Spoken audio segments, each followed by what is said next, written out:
Cherie Hanson here. There it is again, the mysterious messages from the universe.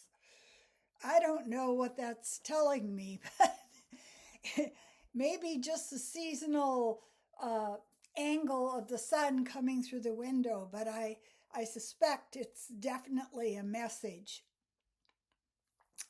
Today I wanted to talk about the changes. It's kind of like the whole world is going through menopause. What was is no longer. What is becoming is not clear. And so we have night sweats and hormonal shifts and a weird sense of ourselves and not really clear about what the world expects of us. We know what the world expected of us in the past. It was very clear. But the mores have changed. The mores have shifted. The fracturing of the various belief systems. There is no center that is holding us any longer.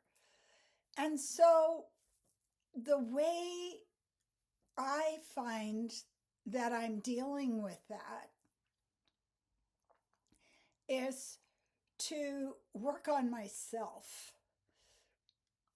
and to understand that we're going through a change that's not just trivial or slight. According to astrology, we're going through change that is of hundreds of years of a timeline that we have been seeing as the only possibility. This is all that I can do. This is right. This is normal. And adhering to the agreement to not look at the cruelty, at the inequality, at the lack of compassion. That was an agreement that we undertook full-heartedly in the 50s. If I don't see it, it's not true, right? If I haven't actually paid attention to something, then it's not there. And we do this with all aspects of our life. There was a t-shirt that I got out of my drawer today, and it has a hole in it and a stain. And every time I've taken it out of the drawer before, it had a hole in it and a stain.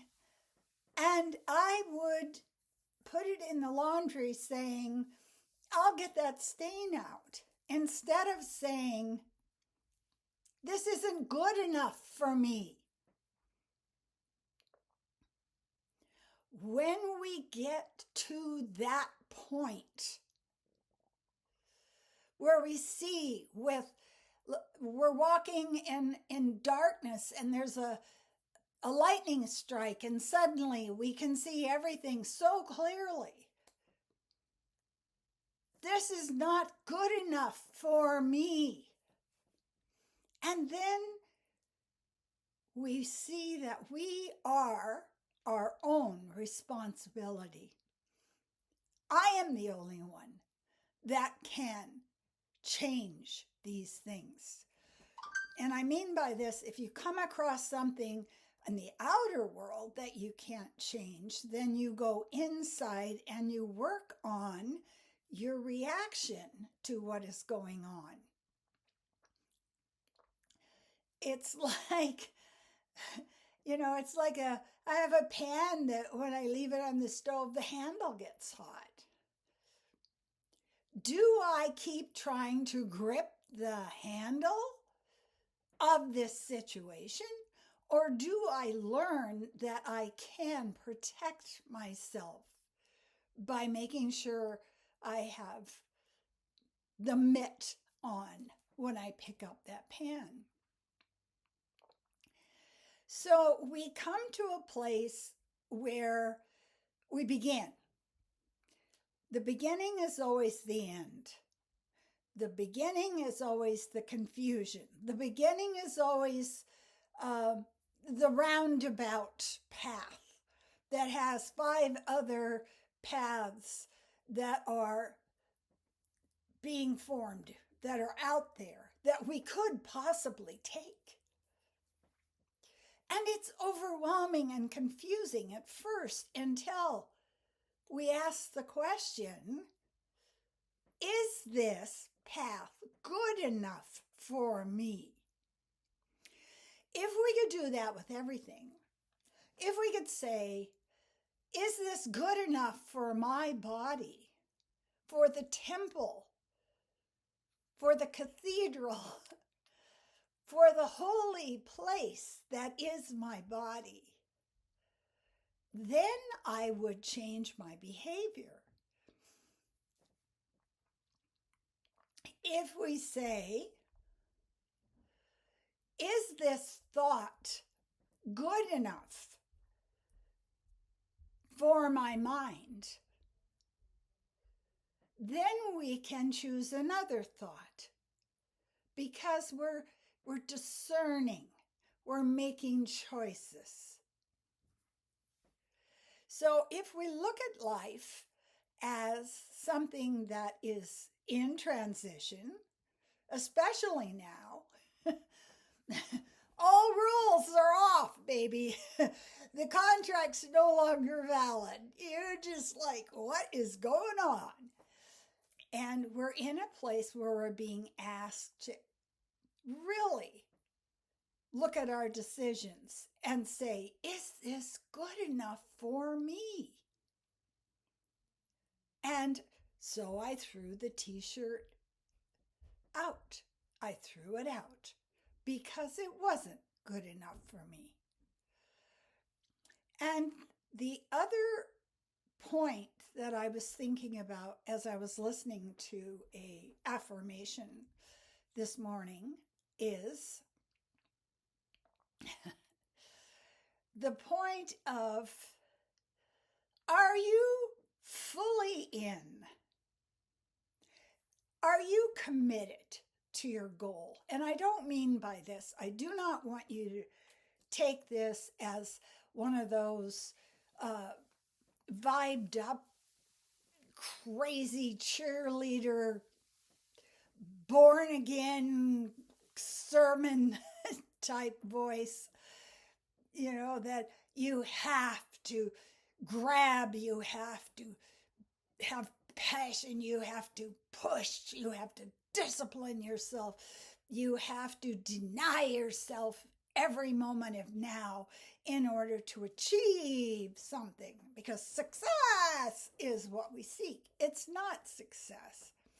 What we seek is not success. It's not validation. It's growing.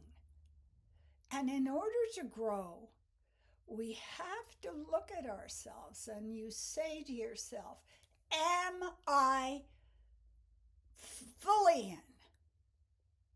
Am I committed? Committed does not mean throwing yourself off a cliff. Look at that. I'm sure I won't land on rocks.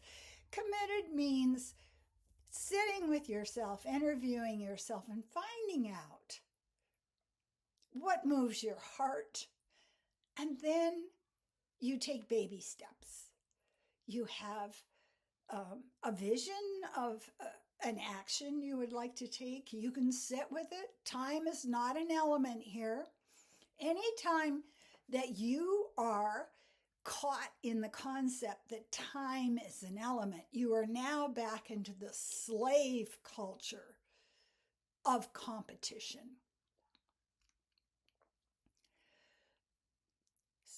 Make a plan.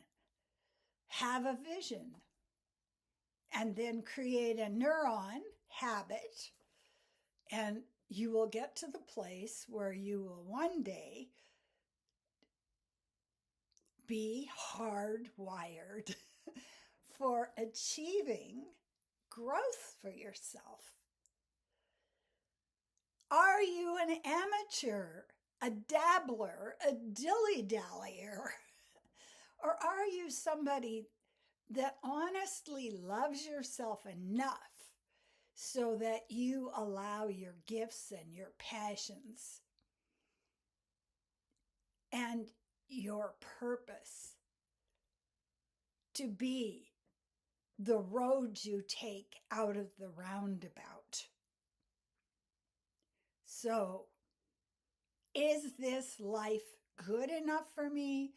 Is this way I'm living good enough for me? Sit down and have an interview. I want to remind you that I do coaching and psychic channel readings. I'll read cards for you. I will sit and just read your energy at a distance. And what we can work out together is the one thing. Is that the right finger? Is the one thing that is blocking you from having a really satisfying life. It's not success you're looking for. It is satisfaction. And I want to thank you so much for viewing my videos, for liking them, for giving the thumbs up, for the comments. I appreciate you.